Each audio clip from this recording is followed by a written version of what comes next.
Hey there, everyone. Jim here from Fantasy for the Ages, ready to come to you today with something great to talk about again.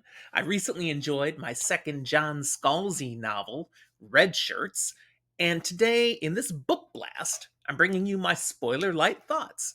In 5 minutes or less, you'll get my reaction, but nothing to spoil the book for you if you haven't read it yet.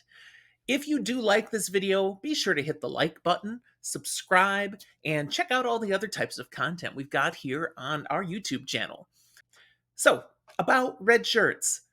Obviously, this is some sort of riff on Star Trek, right? Any self respecting Trekkie would immediately get that, as would most people these days due to Star Trek's overwhelming impact on pop culture. Shirts is a highly entertaining and unique play on the red shirt concept. John Scalzi was quite creative with this. Now, just in case you aren't a Trekkie, and I've left you a bit in the dark on this, here's the deal with red shirts. Star Trek, the original series, back on television in the 1960s and then running reruns for many, many years after that, was a wildly innovative show ahead of its time in many ways. It was also at times rather campy and horribly predictable. Captain Kirk would be hitting on the significant woman of the episode. Scotty would be overestimating how long repairs would take. Uh, Spock would pinch people unconscious by squeezing their shoulder. And best of all, the man on the away team who wore red would be dead. Literally, Red was dead. Outside the core cast, Red was the death mark. Now, Communications Officer Uhura and Chief Engineer Scott, they wore red, but they weren't away team types of people. Plus, they were core cast members. All sorts of horrible things happened to the main cast over the 3 year run of this show, but they always bounced back. I mean, literally, Spock's brain is removed in one episode, and yet he's right as rain again by the end. But if you were just security ensign number 2 in the red shirt when the party beamed down to the planet, oh man, sucks to be you.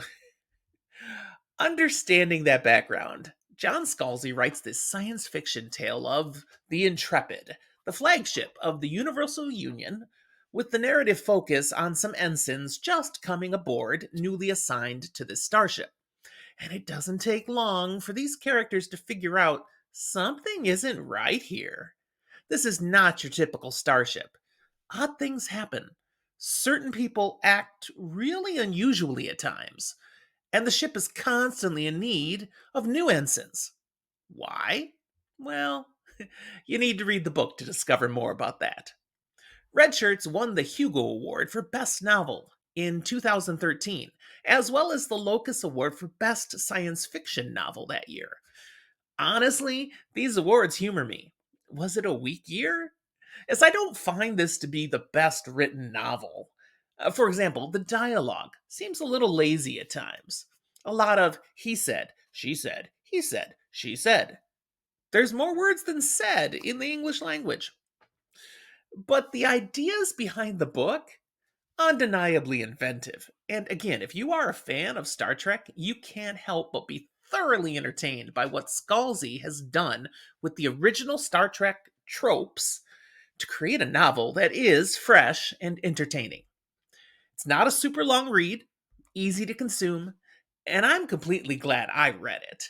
If you haven't read this book, I would suggest you give it a chance, especially if you like anything about Star Trek.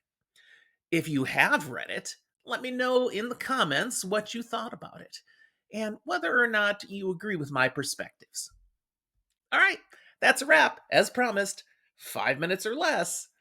Remember, like this video and subscribe to our channel, and we hope to see you on Discord, Twitter, or any of the places we hang out. Thanks. I'll talk to you next time.